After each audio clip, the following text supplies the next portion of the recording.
오늘은 신천지 요한계시록 왜 위험할까 세 번째 시간으로 신천지의 비유풀이가 거짓인 이유에 대해 다루고자 합니다. 이단들의 공통된 특징은 본품에 앞서 미끼 상품을 내세워 먼저 신뢰를 얻습니다. 신천지 또한 비유풀이라는 미끼 상품을 내세워 신뢰를 얻은 후 본품인 요한계시록을 통해 이만희를 교주화시키고 있습니다. 이러한 미끼 상품은 성경 해석에 있어 독특성과 명확성을 보여주는데 이를 처음 듣는 성도들 입장에서 보면 놀랍고 신기하기 때문에 빠져들게 됩니다. 특히 신천지는 모든 비유에는 짝이 있고 그 짝은 비유와 실상으로 구성되는데 그 실상이 바로 이만희가 자의적 해석을 하는 원천이자 속임수의 근간이 됩니다. 즉 신천지의 짝풀이에서 실상은 마치 암호처럼 감춰져 있다고 주장합니다. 그 이유는 천국 비밀을 사단이 알게 되면 안 되기 때문이라고 주장합니다. 그렇다면 이 암호를 해독할 수 있는 유일한 자는 누구인가? 바로 새 요한 이만희라고 소개하면서 이를 해독한 것이 바로 이만희가 본 실상이라고 합니다. 그렇다면 이만희의 주장은 사실일까요? 첫 번째로 검증해 볼 것은 하나님이 천국 복음을 비유로 표현한 가장 큰 목적은 무엇인가입니다. 암호처럼 감춰놓기 위해서일까요? 아니면 보다 쉽게 설명하기 위해서일까요? 이만희가 비유를 암호라고 주장하는 대표적인 성경 구절은 마태복음 13장 16절로 여기서의 비유는 바로 앞 구절인 1절부터 12절까지 표현된 천국 복음 비밀을 말합니다. 신천지 이만희는 13절을 감추었다로 해석하여 내가 비유로 말하는 것은 아무도 깨닫지 못하게 하기 위함이다 라고 해석합니다. 그러나 정통 주석에서는 13절을 풀어놓았다 라고 해석하여 내가 비유로 말하는 것은 그동안 너희의 마음이 완악하여 깨닫지 못하도록 만들었지만 이제 이 비유를 통해 깨닫게 하기 위함이며 이 비유를 듣는 너희가 복되다고 해석합니다. 또한 신천지는 마가복음 4장 11절과 누가복음 8장 10절에서는 하나님의 나라의 비밀을 아는 것이 너희에게는 허락되었으나 다른 사람에게는 비유로 말씀하심으로 깨닫지 못하게 하셨다는 말씀을 근거로 제시합니다. 그러나 여기서 다른 사람으로 쓰인 로이포이스의 원형 로이포스는 특정 부류에 속하지 않는 사람들을 뜻하여 이는 교회 바깥에 있는 사람들을 지칭하며 당시 예수를 대적하는 서기관, 바리새인들 그리고 예수의 가르침을 거부했던 모든 불신자들을 지칭합니다. 따라서 비유를 설명한 천국 복음은 교회 안에 있는 성도들에게는 쉽게 풀어주기 위함이고 교회 바깥에 있는 사람들에게는 암호처럼 감추인 것이 된다는 의미입니다. 그렇다면 예수님은 어떤 입장이실까요? 예수님은 마태복음 4장 33절에서 직접 비유에 대해 쉽게 설명하기 위함이다 라고 밝히셨고 또한 마태복음 4장 17절과 9장 35절에서는 천국 복음을 감추지 않고 전파되어야 함을 분명히 하고 있습니다. 결국 신천지 이만희의 주장이 거짓인 이유는 예수께서 이 땅에 오신 것은 구약의 율법으로는 구원을 받을 자가 없기 때문이며 십자가 사건으로 인해 복음이 선포되었는데 이 복음은 이스라엘에 먼저 전파된 후 이방 복음이 시작되었습니다. 그 결과 오늘날까지 전 세계 200여 나라 80억 인구의 복음이 전파되고 있습니다. 만약 천국 비밀이 감춰진 것이라면 십자가 사건 이후부터 전 세계에 전파된 천국 복음은 모두 가짜인가입니다. 또한 1984년 3월 신천지 창립 이후부터 신천지는 이때부터 이만희에 의해 천국 복음 비밀이 풀렸기 때문에 오직 신천지에 들어가야만 구원을 얻는다고 주장하고 있는데 문제는 신천지 창립 때부터 오늘날까지 40년 동안 신천지 가입자는 여전히 90%가 한국인이라는 사실입니다. 그렇게 되면 신천지 창립 이후부터 신천지를 제외한 전 세계 모든 사람들은 기존 십자가의 복음으로는 구원받지 못하는가입니다. 두 번째로 검증해 볼 것은 신천지 비유풀이의 전개 방식과 유형입니다. 신천지는 먼저 모든 예언과 환상을 비유로 치환합니다. 그 대표적인 예가 누가복음 21장 21절입니다. 누가복음 21장 21절은 예수께서 AD 70년 예루살렘 전쟁을 예언한 실상으로 여기에는 비유적 표현이 없습니다. 그런데 신천지 해석법은 먼저 실상을 비유로 치환한 후 다시 이만희가 본 실상으로 바꿉니다. 예를 들어 예루살렘을 비유로 치환하여 선민의 교단, 즉 신천지라고 주장하고 있으며 군대를 비유로 치환하여 이방 귀신의 교단으로 바꾼 것입니다.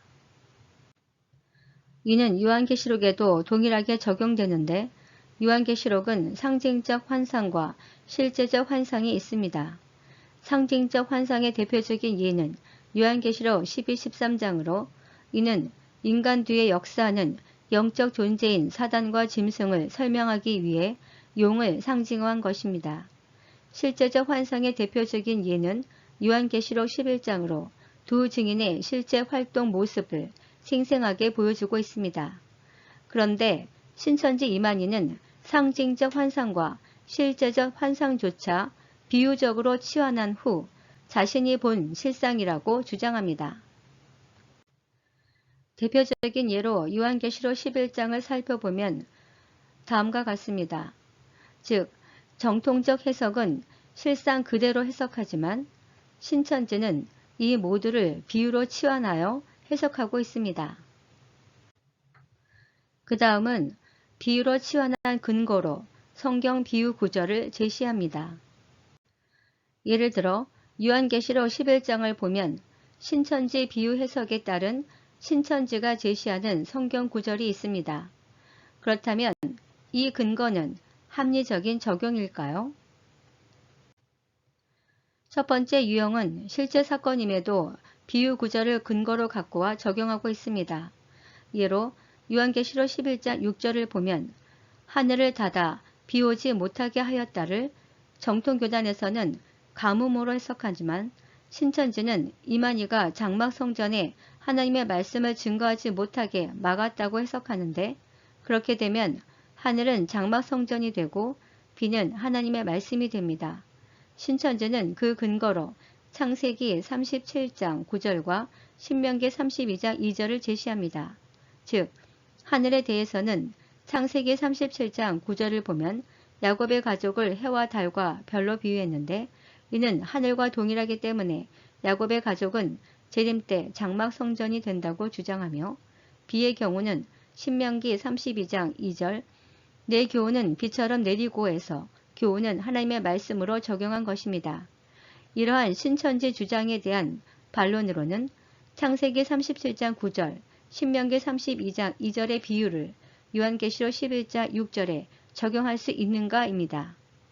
무엇보다 그것을 장막 성전 신천지로 해석해야 할 하등의 근거가 되지 못합니다. 이는 자의적인 해석일 뿐입니다. 두 번째 유형은 실제 사건임에도 실제 사건을 근거로 갖고와 제시하고 있습니다. 예로 요한계시록 11장 6절을 보면 물이 변하여 피가 되게 하였다를 신천지는 멸망자 교리가 비진리임을 드러냈다라고 해석을 합니다. 그렇게 되면 물은 멸망자 교리로 피는 비진리로 적용되며 신천지는 그 근거로 출애굽기 7장 20절과 요한계시록 16장 4절을 제시합니다. 그런데 출애굽기 7장 20절과 요한계시록 16장 4절을 보면 이는 비유 구절이 아닌 실제 사건입니다.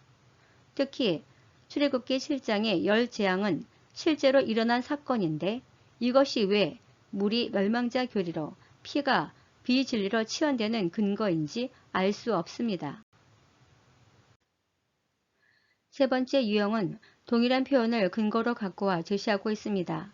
요한계시록 11장 9절을 보면 백성과 족속과 방언과 나라에 대해 신천지는 장막 성전한 오평훈 목사 추종교인이라고 주장하고 그 근거로 요한계시록 13장 7절과 요한계시록 17장 15절을 제시합니다.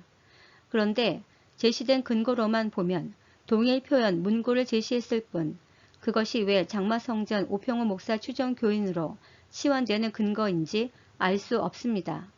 무엇보다 열국은 말 그대로 세상 나라입니다. 더군다나 한국은 단일 민족, 단일 국가입니다.